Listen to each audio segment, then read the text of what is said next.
Bom, pessoal, eu gostaria de começar a talk hoje fazendo uma pergunta para vocês, que é: quando foi o momento que você se deu conta de que você de fato é um ser humano? Tenta trazer agora na sua cabeça, na sua mente, esse momento exato que você se deparou com esse fato, que você constatou que você é realmente um ser humano. Parece ser um pouco difícil, né, na verdade, a gente apontar com precisão esse momento na nossa vida, né, que, olha, sou um ser humano. Parece que, na verdade, a gente sempre soube disso, na verdade, o que é bastante estranho, né? Então, vamos tentar, na verdade, trazer um pouco mais para o agora, né, e pensar qual é o elemento, qual é o atributo que permite, ainda agora, até hoje, você, de fato, acreditar que é um ser humano. Pensou? Pois bem. Quem aqui já assistiu aquele curta documentário do Jorge Furtado, provavelmente vai lembrar que ele usa um argumento muito interessante para falar sobre isso, que é a questão de o ser humano se diferenciar por possuir um telencéfalo altamente desenvolvido e polegares opositores, né? O telencéfalo altamente desenvolvido permite ao ser humano capturar e armazenar informações, né, processá-las, relacioná-las, entendê-las. E isso, somado à capacidade motora dos polegares opositores, permitem ao ser humano criar um sem número de melhorias no mundo, né? O que eu acho interessante, na verdade, nesse argumento do Furtado, é que por trás dele existe um argumento ainda maior, que na ciência se convencionou chamar de humanismo. O humanismo, em linhas gerais, defende que a única maneira de se capturar o ser na condição humana é através dessa capacidade sui generis que a gente tem de produzir pensamento e de produzir coisas, né, de criar coisas. Na verdade, não importa tanto para a gente entender, de fato, o momento exato que a gente se reconheceu como ser humano. O que importa é saber que somos seres humanos e que é a partir dessa constatação que a gente é capaz de questionar a natureza da nossa realidade. Então, eu pergunto, você já questionou a natureza da sua realidade? Interessante essa pergunta, né? Porque um humanista diria, por exemplo, que somente a realidade só pode ser acessada, de fato, por pessoas, né? Por entidades capazes de pensar, capazes de criar. Mas será que isso realmente é verdade? Né? Então, vamos, por exemplo, olhar o caso de Johannes Vermeer. Vermeer é um pintor dessa obra clássica, né? Moça com Brinco de Pérola. É um pintor holandês, considerado um dos grandes pintores de realismo na humanidade. E aí tem Vermeer, ele possuía de fato um telencéfalo altamente desenvolvido e polegares opositores. O telencéfalo altamente desenvolvido de Vermeer permitia a ele pensar na melhor combinação cromática possível para compor a harmonia de suas obras, né? E o polegar opositor permitia a Vermeer um movimento de pinça e, a partir disso, uma manipulação com precisão de instrumentos de pintura que para dar cabo, de fato, de suas obras, né?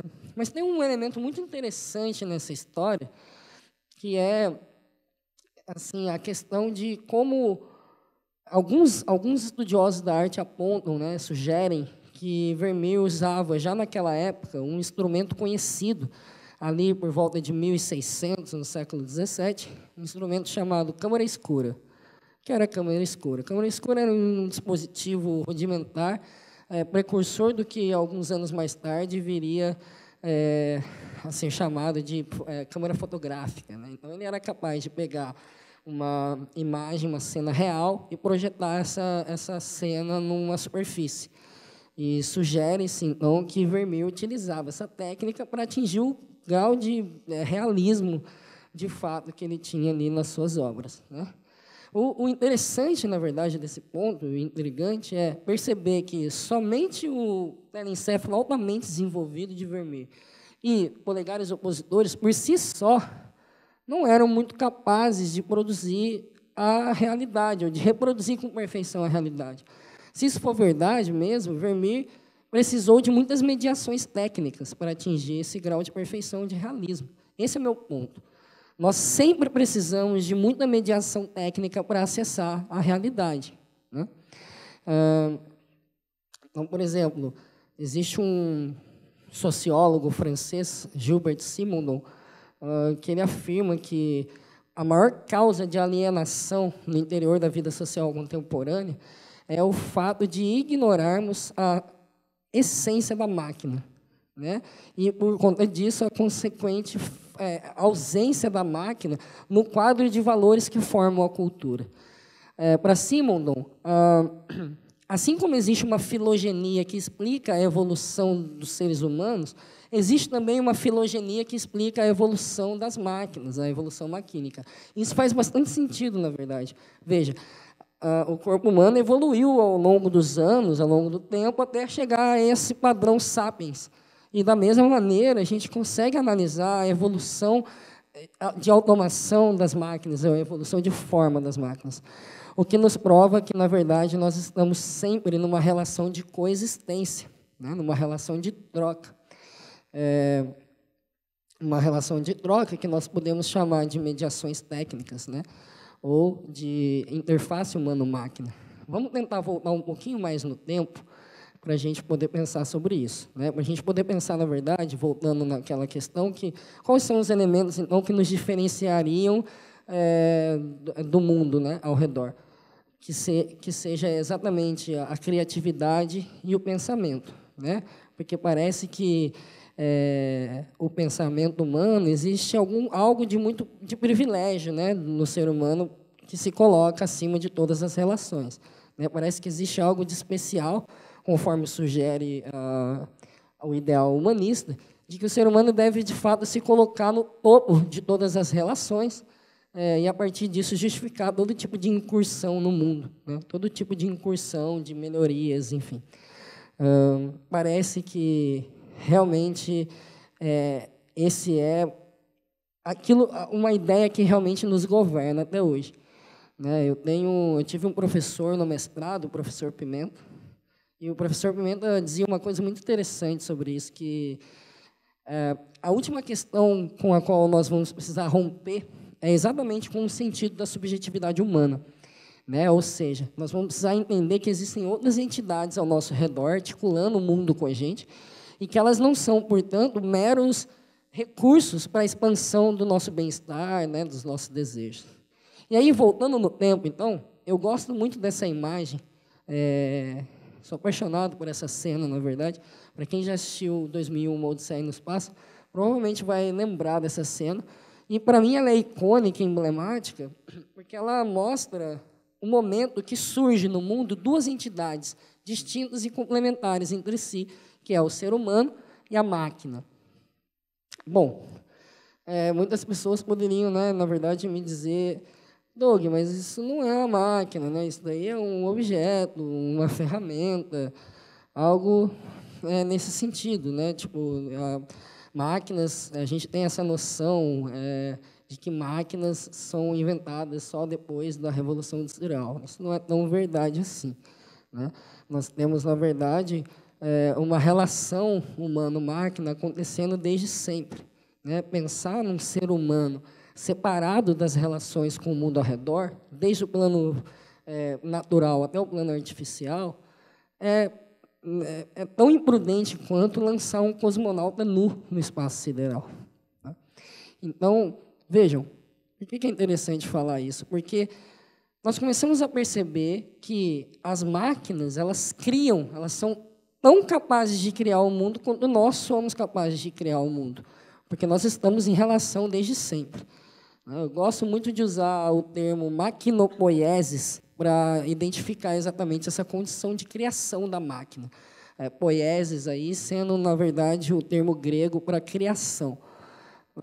E por que é interessante pensar na maquinopoiesis? Porque hoje em dia, sobretudo, é muito mais simples, muito mais fácil para a gente acreditar e aceitar o fato de que as máquinas criam.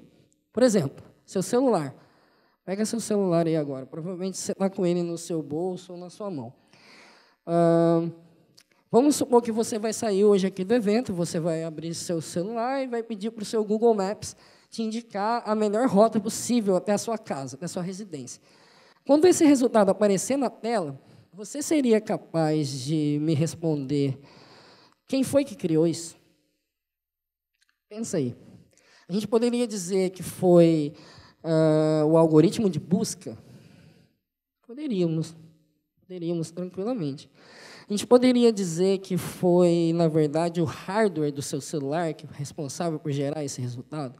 Poderia também. Mas também a gente poderia dizer que só foi possível por conta de toda a estrutura de cloud computing do Google, né? Ou, melhor ainda, a gente poderia dizer, na verdade, que só foi possível por conta dos satélites que orbitam a Terra. Ou ainda que, na verdade, você só conseguiu interagir porque o seu sistema operacional tem uma interface amigável, algo do tipo. O que isso mostra para a gente, na verdade? Que não tem como a gente apontar, hoje em dia, fica um pouco mais difícil para a gente apontar uma causa raiz, né? Um lugar único de onde essas coisas saem e acontecem. E, sobretudo, que não existe mais um domínio humano apenas nesses processos de criação. Nós estamos falando de uma complexidade de fatores, né? De dispositivos que dialogam entre si. Então, pensa, na verdade, aí, examina seu celular e pensa em todas as questões que o seu celular é capaz de criar, né? E como que ele mostra, na verdade, o mundo complexo no qual a gente vive, de como é, de fato, complexo organizar esse mundo, né? Um outro exemplo recente, interessante sobre essa questão é, no começo, durante testes de carros autônomos na Uber, ocorreu um acidente que acabou gerando a morte, o óbito de uma mulher. E vamos aos fatos. O carro autônomo estava em alta velocidade, acima da permitida, o que já é bastante bizarro.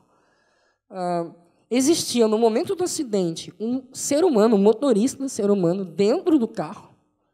E a mulher, por sua vez, atravessava fora da faixa. E aí eu deixo a pergunta para vocês. De quem foi a culpa?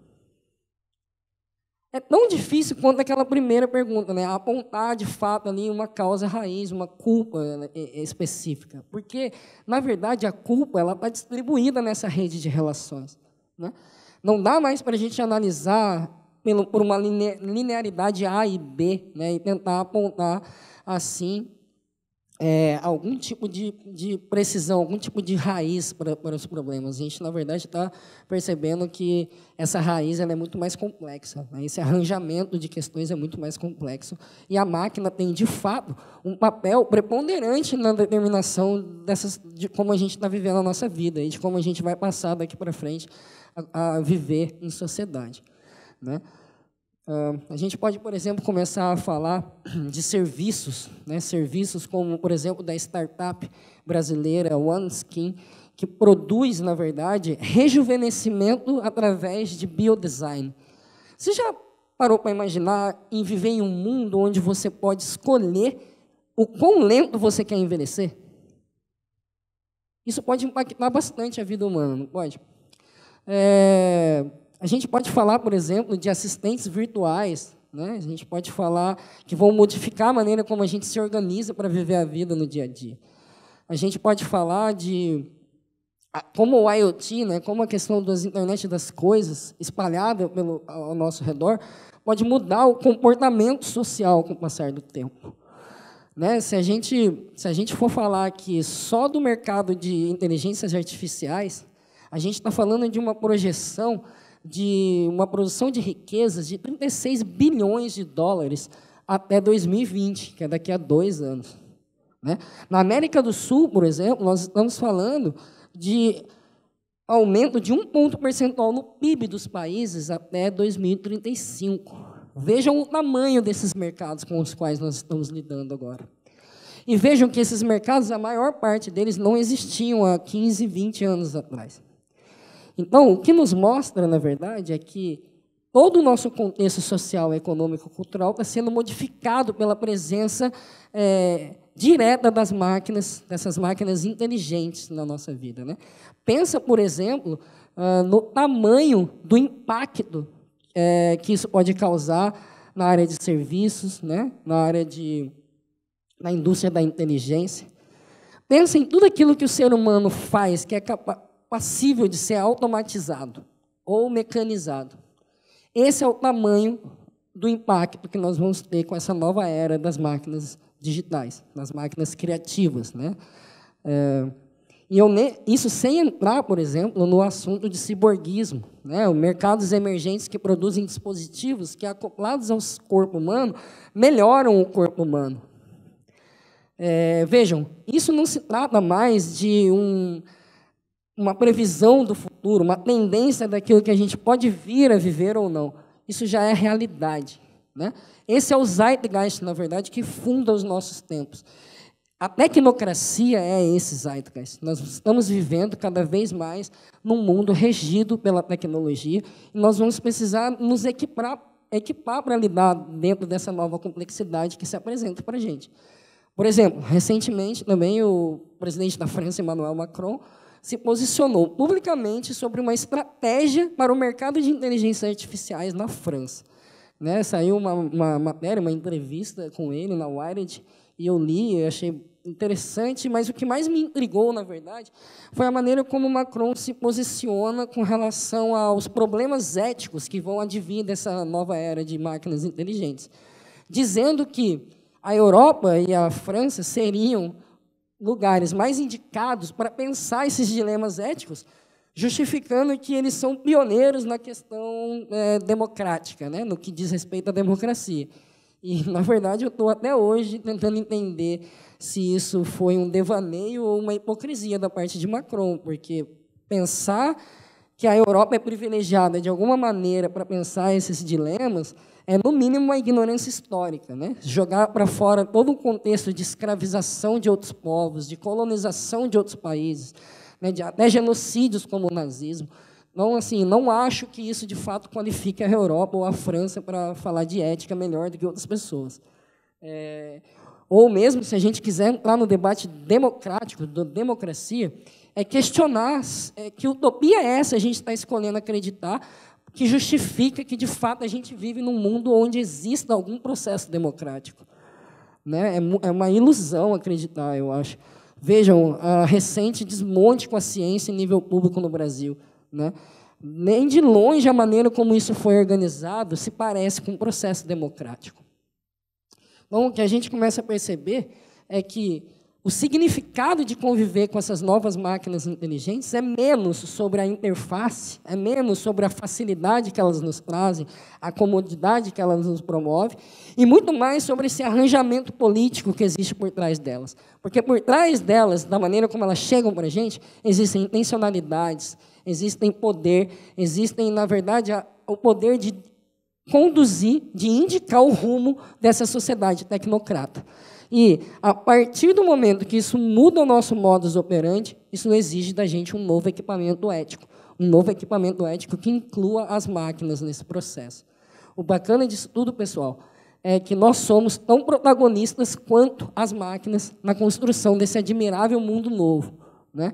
Talvez, assim, incluindo as máquinas e aceitando essa nossa condição de coexistência, a gente seja capaz, de fato, de vencer, de ultrapassar esse último rincão que é o sentido da subjetividade humana e, talvez, vencermos esse humanismo fajuto que opera a nossa sociedade. Muito obrigado.